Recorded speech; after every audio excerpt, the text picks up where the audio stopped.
नमस्कार। आपका मिस्टर आज फिर हाजिर है पद्म पुरस्कार के साथ। ठीक है, तो आज आपको पद्म पुरस्कार जो 2023 में मिले हैं, है ना, जो 26 जनवरी को मिलते हैं, घोषणा होती है और ठीक है ना, और उनको मैं आपके सामने 2023 और 22 का जो डिफरेंस है वो याद कर बता के और इनको याद करवाऊँगा। एक्चुअली ये जो भारत रत्न होता है वो भारत का नंबर 1 पुरस्कार होता है। उसके बाद दूसरा जो होता है पद्म विभूषण, और तीसरे नंबर का होता है पद्म भूषण, और चौथे नंबर का आता है बेटा पद्म श्री। ठीक है, अगर यहाँ इनकी बात करें तो इसमें जो इन तीनों में अगर बात करूँ मैं, पद्म विभूषण, पद्म भूषण और पद्म श्री, तो इनको डिफरेंस आपको याद करना कुछ भी नहीं है।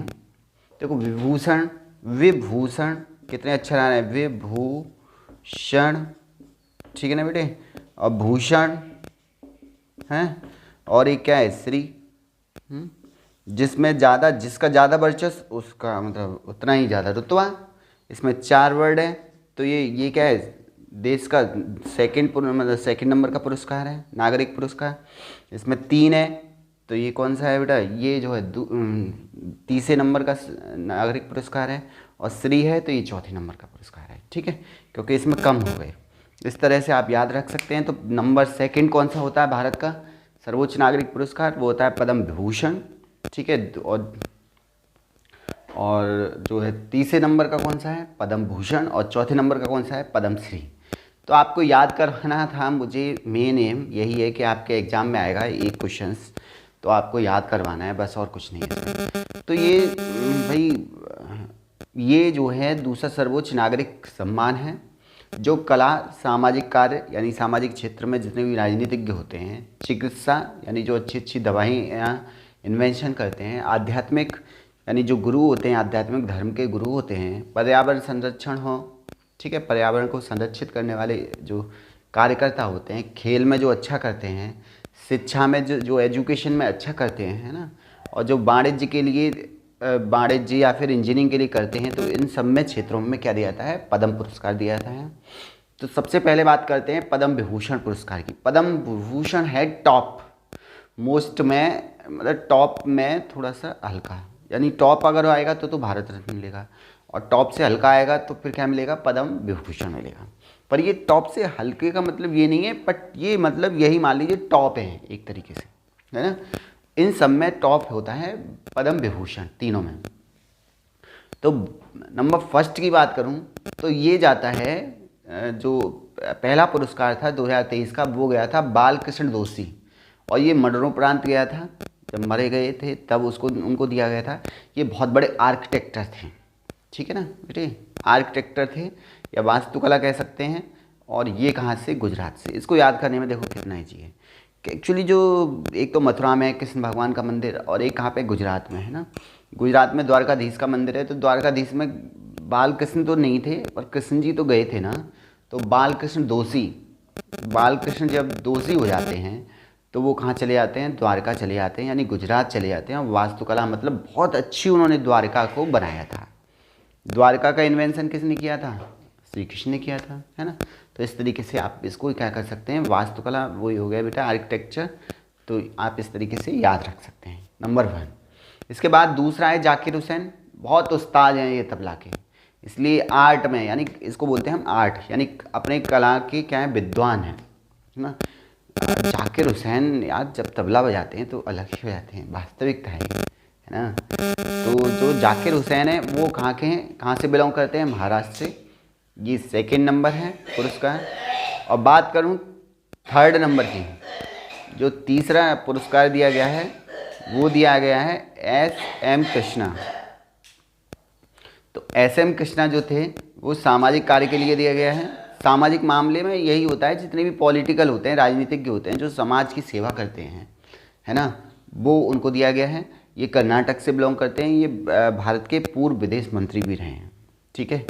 और ये कांग्रेस के बहुत दिग्गज नेता थे, दिग्गज नेता हैं, अभी मरे नहीं हैं, है ना। तो श्री SM कृष्णा सार्वजनिक मामलों के लिए दिया गया है। और जो चौथा है वो है दिलीप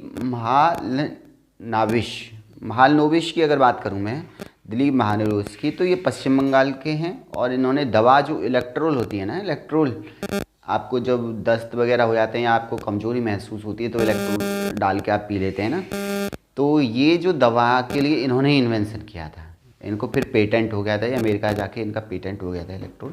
तो दिलीप नोबिस कह सकते हैं, ये बहुत बड़े मतलब ये मान लीजिए इन्वेंशन थे और इन्होंने दवा बनाई थी इलेक्ट्रोल, इसलिए इनको क्या दिया जाता है, पद्म विभूषण पुरस्कार दिया गया था। इनके बाद आते हैं श्रीनिवास वर्धन, ये टेक्नोलॉजी और साइंस के क्षेत्र के बहुत बड़े महान, मान लीजिए एक तरीके से ये यूएसए में नासा में भी हैं शायद, है ना, आप देख लेना, पर ये बहुत बड़े मतलब विद्वान हैं, है ना, साइंस एंड टेक्नोलॉजी के। तो श्रीनिवास वर्धन को भी आप क्या मिला है, पद्म विभूषण पुरस्कार मिला है। इसके बाद आते हैं श्री मुलायम सिंह। मुलायम सिंह अगर यादव की बात करूँ तो ये सार्वजनिक मामलों में दिया गया है, ठीक है। ये जो है उत्तर प्रदेश के पूर्व सीएम रह चुके हैं, ठीक है, समाजवादी पार्टी के। इस तरीके से 6 आपको याद रखने हैं। पहला क्या था, एक बार मेरे साथ बोलिए, क्योंकि गुजरात बालकृष्ण दोषी, बालकृष्ण जब दोष लग जाता है कृष्ण जी को, बालकृष्ण को, तो वो कहाँ चले जाते हैं, गुजरात, और आर्किटेक्टर के लिए उनको मिला है। दूसरा क्या हो गया, जाकिर हुसैन, तबला वादक थे बहुत बड़े, है ना, कला के लिए हो गया। SM कृष्णा को मैंने बताया पूर्व विदेश मंत्री हैं, कांग्रेस के रहे हैं और ये राजनीतिज्ञ थे, कर्नाटक से बिलोंग करते हैं। फिर दिलीप महानवलोस को मैंने बताया ही आपको, इलेक्ट्रोल की इन्होंने खोज की थी, ये दवा इन्होंने तो पश्चिम बंगाल के थे। फिर आते हैं श्रीनिवास वर्धन, ये साइंस एंड टेक्नोलॉजी के हैं बेटे, साइंस और इंजीनियरिंग के, ये यूएसए से बिलोंग करते हैं, इनको भी याद रखना है। और मुलायम सिंह को तो वही याद ही रखना है, ये सार्वजनिक मामलों के क्या हैं, उत्तर प्रदेश के मुख्यमंत्री रहे हैं पूर्व, ठीक है। मरणोपरांत इनको दिया गया है। तो मरणोपरांत की बात करूँ तो ये देखो कितना हुआ है इसमें, 3 मरणोपरांत हैं, 3 अभी जिंदा हैं। मरणोपरांत में नंबर 1 बालकृष्ण दोषी, नंबर 2 दिलीप महानवलोस, और नंबर 3 जो मिला है श्री मुलायम सिंह यादव को मिला है, ठीक है। इसके बाद आता है पद्म भूषण। पद्म भूषण यह 9 व्यक्तियों को मिला है, ठीक है। अब 9 व्यक्तियों की बात करूं तो इसमें नंबर फर्स्ट आता है, ये भी आपको याद रखना है, देखो पद्म विभूषण नंबर 2 और पद्म भूषण नंबर 3 नंबर का होता है। तो इसमें नंबर 1 की बात करूं, ये 9 व्यक्तियों को मिला है, ये हैं श्री SL भैरप्पा, हैं।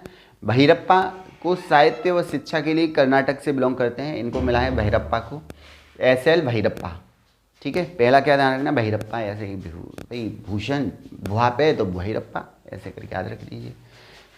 श्री कुमार मंगलम बिड़ला, जो कुमार मंगलम बिड़ला हैं, इनको बिजनेस और उद्योग के लिए मिला है, ये महाराष्ट्र से बिलोंग करते हैं, ठीक है, दूसरा हो गया। फिर आते हैं नंबर 3 आता है श्री दीपक धर। दीपक धर ये साइंस और इंजीनियरिंग के महाराष्ट्र से बिलोंग करते हैं, बहुत मतलब अच्छे खिलाड़ी हैं ये दीपक धर। फिर आते हैं सुश्री वाणी जयराम, ये आर्ट की मतलब आर्ट में हैं और ये कहाँ से बिलोंग करती हैं, वाणी जयराम तमिलनाडु से बिलोंग करती हैं, ध्यान रखना है। फिर आते हैं स्वामी चिन्ना जियर। स्वामी चिन्ना जियर अध्यात्म मतलब धर्म के लिए, धर्म से रिलेटेड हैं, ये तेलंगाना से बिलोंग करते हैं, चिन्नार जियर।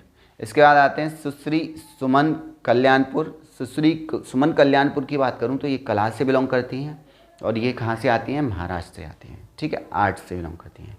फिर आते हैं श्री कपिल कपूर, ये साहित्य और शिक्षा दिल्ली से बिलोंग करते हैं, ठीक है, ऐसे करके याद रख सकते हैं। कपिल मिश्रा जो है वो उधम कर रहता है और ये भी क्या है, कपिल कपूर हैं, साहित्य और शिक्षा से हैं, ये भी कहाँ से, दिल्ली से हैं, है ना। इसके बाद सुश्री सुधा मूर्ति। सुधा मूर्ति जो सामाजिक कार्य के लिए कर्नाटक, इनकी बिजनेस भी बहुत जो है ना, इनके पति भी बहुत बिजनेसमैन हैं और इनकी जो लड़की भी आई है वो ब्रिटेन का जो अभी प्राइम मिनिस्टर बना है ना, उन्हीं के लिए ही इनकी लड़की है की शादी हुई है। इन्होंने बात भी ये कही थी कि जो लगा रहता है मतलब एक साथ किसी के लिए नहीं होता, एक साथ किसी के लिए नहीं होता, हमेशा जो चीज़ होती है वो मतलब टाइम लेती है ना। उनको युवाओं को क्या करना चाहिए, इंतज़ार करना चाहिए और क्या है जो है मतलब इंतज़ार करें और उसको मतलब अपना सब वर्चस्व दें उस काम को और आपको एक ना एक दिन मंजिल मिल जाती है, ये सुधा मूर्ति ने कहा था, है ना, इनको याद रखना है, इम्पोर्टेंट है। फिर आते हैं श्री कमलेश जी पटेल, ये अध्यात्मवाद के लिए हैं, वही मैंने कहा ना धर्म के लिए हैं। कमलेश जी पटेल ये तेलंगाना से, देखिए दोनों ही तेलंगाना से हैं, अध्यात्मवाद के लिए। स्वामी जी इस जिन्ना जीयर हैं, और एक कौन सा है, कमलेश डी पटेल। दोनों ही कहाँ हैं बेटे, तेलंगाना से हैं। ठीक है, एक बार और मेरे साथ बोल दीजिए। नंबर 1 SL भैरप्पा है ना, शिक्षा एवं साहित्य से हैं, कर्नाटक से हैं। श्री कुमार मंगलम बिड़ला व्यापार एवं उद्योग से हैं, ये महाराष्ट्र से बिलोंग करते हैं। श्री दीपक धर साइंस एंड इंजीनियरिंग क्षेत्र से हैं, ये महाराष्ट्र से बिलोंग करते हैं। सुश्री वाणी जयराम ये कला क्षेत्र से हैं, तमिलनाडु से बिलोंग करती हैं।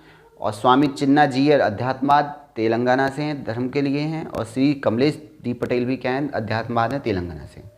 इसका बाद श्री सुश्री सुमन कल्याणपुर ये कला महाराष्ट्र से हैं। और श्री कपिल कपूर ये भी साहित्य और शिक्षा से हैं बेटे, है ना, दिल्ली से बिलोंग करते हैं। सुश्री सुधा मूर्ति ये कर्नाटक से हैं, बहुत अच्छी हैं, है ना। इनका जो मतलब अच्छी का मतलब यही है, बहुत विचार इनके अच्छे हैं, सामाजिक कार्य के लिए, है ना, सामाजिक सेवा भी करती हैं। इसके बाद पद्मश्री की बात करूं तो पद्मश्री 2023 का जो मिला है बेटा वो 91 व्यक्तियों को मिला है। इसमें नंबर 1 है श्री राधाचरण गुप्ता। आपको 91 नंबर, यहाँ 91 नंबर किस तरीके से याद रखोगे, नहीं रख सकते ना।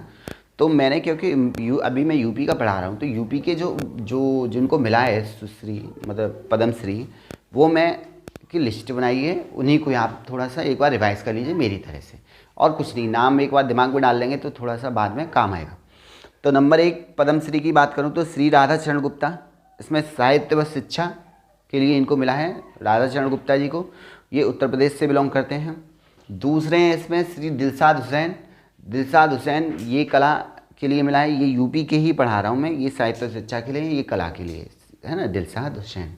इसके बाद उमाशंकर पांडे को मिला है सामाजिक कार्य के लिए, ये भी यूपी से बिलोंग करते हैं। श्री मनोरंजन साहू की बात करूँ तो ये दवा के लिए मिला है, ये मेडिसिन के लिए हो गया।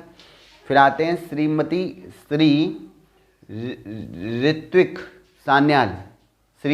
सान्याल की बात करूं तो ये भी कला से हैं, ये भी यूपी से आते हैं। फिर आते हैं श्री विश्वनाथ तिवारी भाई, बाबा विश्वनाथ कहाँ पे हैं, यूपी में ही है ना, बनारस में, तो इनको भी आप याद रख सकते हैं, साहित्य व शिक्षा यूपी से रिलेटेड है। ठीक है, इस तरीके से आपको ये 6 नाम याद रखने थे पद्मश्री वाले।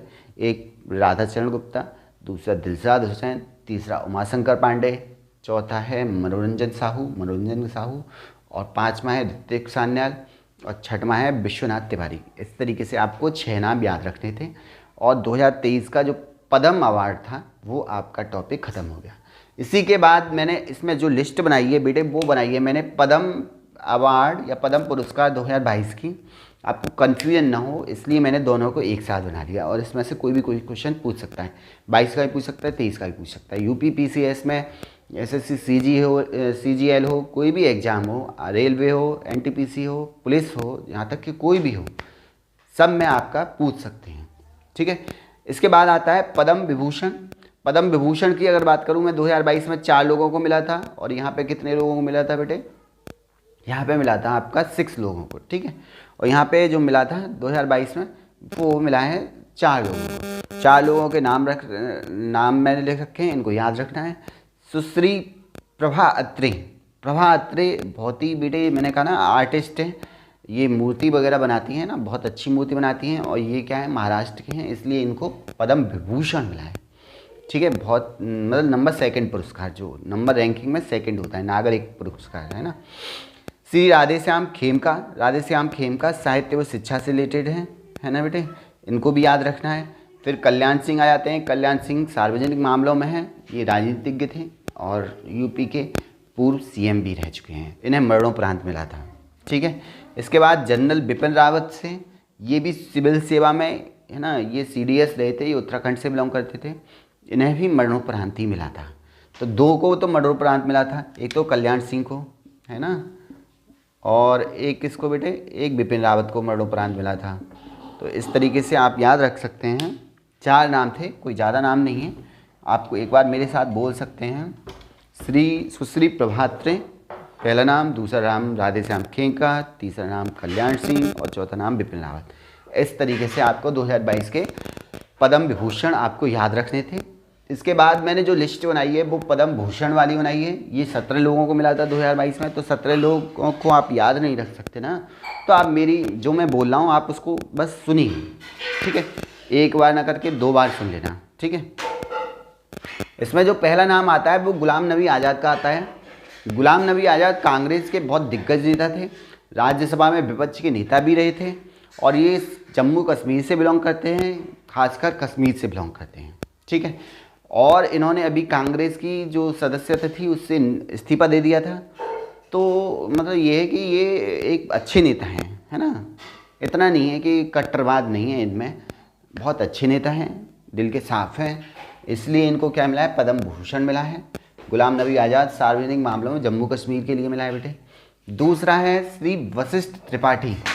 वशिष्ठ त्रिपाठी की बात करूँ तो ये साहित्य व शिक्षा, और ये जो है बेटे यूके के थे, यूनाइटेड किंगडम के थे, ठीक है बेटे। वशिष्ठ त्रिपाठी एक्चुअली ये जो है यहाँ से जाके नागरिकता ले लेते हैं, यूके की, यूएसए की, उन लोगों को भी मिल जाता है, क्योंकि ये जो है विदेशों को भी, विदेशी जो नागरिक होते हैं इंडियन, उनको भी मिल सकता है, ठीक है। तो यही है। कौन थे? श्री वशिष्ठ त्रिपाठी, साहित्य एवं शिक्षा के लिए यूके के मिला है बेटे। और स्वामी सच्चिदानंद सिन्हा, साहित्य व शिक्षा, ये गुजरात के लिए मिला है, गुजरात में गया है, यानी गुजरात के थे रहने वाले। फिर आते हैं सुश्री प्रतिभा रे। प्रतिभा रे को मिला है साहित्य व शिक्षा, ये उड़ीसा से बिलोंग करती हैं। इसके बाद आती हैं सुश्री प्रतिभा रे, हो गया साहित्य एवं शिक्षा के लिए। इसके बाद आती हैं श्री संजय राजा राम जी आते हैं, और ये विज्ञान एवं इंजीनियरिंग, ये मैक्सिको से बिलोंग करते हैं। कौन? श्री संजय राजा राम, विज्ञान एवं इंजीनियरिंग से बिलोंग करते हैं। श्री साइरस पूनामाला, पूनामाला ने ये मान लीजिए इतना वैक्सीन बना के, इतना मतलब पैसा वाला भी बहुत हो गया है इसका, है ना। इसका जो सीरम इंस्टीट्यूट है वो पुणे में स्थित है, ठीक है। मैं ज़्यादा इसके बारे में बात करूँगा फिर किसी वीडियो में। साइरस पूनामाला ये व्यापार एवं उद्योग में महाराष्ट्र का है, ठीक है। इसके बाद श्री सुंदर राजन पिचाई, सुंदर राजन पिचाई को ध्यान रखना है, ये बेटा व्यापार उद्योग, ये यूएसए का है सुंदर राजन पिचाई, ठीक है बेटा, सीईओ रहे थे ये। इसके बाद श्री सत्यनारायण नडेला, नडेला भी सीईओ रहे थे, ये भी व्यापार उद्योग यूएसए का है ये बेटे। श्री राजर्षि महर्षि, राजीव महर्षि की अगर बात करूँ तो ये सिविल सेवा राजस्थान में रहे थे, इनको मिला है ना। कौन सा मिला था? पद्म भूषण 2022। इसके बाद श्री राशिद खान की बात करूँ तो ये 8 में मिला था, ये यूपी के थे, इनको ध्यान रखना है बेटे आपको। फिर आते हैं श्री देवेंद्र झाझरिया, ये राजस्थान से बिलोंग करते थे, खेल के लिए मिला था, ठीक है बेटे। श्री मथुर जाफरी, ये अदर में आ जाते हैं, ये यूएसए के थे। इस तरीके से आपको 17 नाम एक बार, सॉरी अभी इसमें रह गया है 17 में, ये तो कितना हो गया, 12 हुए हैं। फिर आते हैं श्री कृष्ण एला व श्रीमती सुचित्रा एला, ठीक है। ये पति और पत्नी को दोनों को मिला है, ये व्यापार उद्योग, ये तेलंगाना से बिलोंग करते हैं। इसके बाद श्री नटराजन चंद्रशेखरन, तो ये व्यापार उद्योग महाराष्ट्र से बिलोंग करते हैं बेटा, ये भी इन्हें किसके लिए मिला है? बिजनेस एवं इंडस्ट्री के लिए मिला है। श्री बुद्धदेव भट्टाचार्य, ये सार्वजनिक मामलों में, ये बंगाल के, वेस्ट बंगाल के रहे थे बेटे, मुख्यमंत्री रहे थे, जो मार्क्सवादी कम्युनिस्ट पार्टी रही थी, है ना, 32 साल, उसके क्या रहे थे, ये सीएम रहे थे। सुश्री गुरमीत बाबा, ये कला आर्ट में है, ये पंजाब के हैं, पंजाब वालों को मिला है ये पंजाब का, गुरमीत बाबा को। श्री ये आते हैं बेटा विक्टर बनर्जी, ये विक्टर बनर्जी की अगर बात करूं तो ये पश्चिम बंगाल से हैं, और इनको आर्ट के लिए मिला है, ठीक है। इस तरीके से आपको 17 नाम याद रखने थे। और पद्मश्री जो मिला था 107 लोगों को मिला था 2022 में, ये आपको याद नहीं रखना, सिर्फ इतना याद रखना है, तो 107 लोगों को मिला था। आप एक बार फिर नाम बोल सकते हैं ये 17। पहला था गुलाम नबी आज़ाद, दूसरा था वशिष्ठ त्रिपाठी, तीसरा था स्वामी सच्चिदानंद सिन्हा, चौथा था सुश्री प्रतिभा रे, पाँचवा था श्री संजय राजा राम जी, छठवां था श्री साइरस पूनावाला, सातवां था श्री सुंदर पिचाई, सुंदर राजन पिचाई, और सातवें के बाद 8वां था श्री सत्यनारायण नडेला, फिर 9वां था बेटा श्री राजीव महर्षि, फिर 10वां था राशिद खान, फिर 11वां था श्री देवेंद्र झाझरिया, खेल के लिए मिला था, फिर जो है 13वां था श्री जो कृष्ण एला, और उनकी पत्नी कौन थी? सुचित्रा एला, व्यापार एवं उद्योग के लिए तेलंगाना से। श्री नटराजन चंद्रशेखरन, फिर मिला है बेटा बुद्धदेव भट्टाचार्य, फिर सुश्री गुरमीत जो है बाबा थे, फिर मिला है आपका श्री विक्टर बनर्जी को, है ना। इस तरीके से 17 नाम समाप्त होते हैं और 107 लोगों को पद्मश्री मिला था। आपको कंफ्यूजन ना हो इसलिए मैं इन दोनों पुरस्कार को एक ही बोर्ड पे एक साथ लेके आया था, समझ रहे हैं। मैं चाहता हूँ कि आप कुछ क्लियरिटी लाइए और अगली बार जो लाऊंगा मैं नोबेल पुरस्कार लाऊंगा और नोबेल पुरस्कार एक साथ लाऊंगा, है ना बेटे। तो नोबेल पुरस्कार जो मिल चुके हैं वो मैं दो बार के नोबेल पुरस्कार लेके आऊँगा, ठीक है। आप कहेंगे तो 3 बार के, पर 2 बार के जो है इम्पोर्टेंट रहते हैं, है ना। तो ये आज का जो पुरस्कार का टॉपिक था वो हो गया। और जो पूरा एक साल 2022 का है उसमें से कुछ इम्पोर्टेंट मैंने पॉइंट छांटे हैं पुरस्कार के, वो भी आपको याद रखना है। जैसे बिहारी पुरस्कार हो, है ना, और या फिर तुम्हारा महाराष्ट्र अवार्ड हो, है ना। बहुत सारे अवार्ड हैं वो आपको याद रखने हैं, उनकी बुक भी याद रखनी है, किस उपन्यास के लिए मिला है, किसके लिए मिलता है, किस तरीके से मिलता है ना, उन सबको याद रखना है। और आज के लिए इतना ही था बेटे। पद्म पुरस्कार की मैंने बात की थी। पद्म पुरस्कार में अगर बात करूं तो जो नंबर 1 होता है वो भारत रत्न होता है, नंबर 2 होता है वो पद्म विभूषण होता है, नंबर 3 होता है पद्म भूषण होता है और नंबर 4 होता है बेटा पद्मश्री। इस तरीके से आपको याद रखने थे। आज के लिए इतना ही, थैंक यू। और हो सकता है तो मैं आज शाम तक आपको जो है नोबेल पुरस्कार की, नोबेल प्राइज़ की लिस्ट बना के दे दूँगा, ठीक है। ओके, थैंक यू, नमस्ते, धन्यवाद, आपका हिस्सा।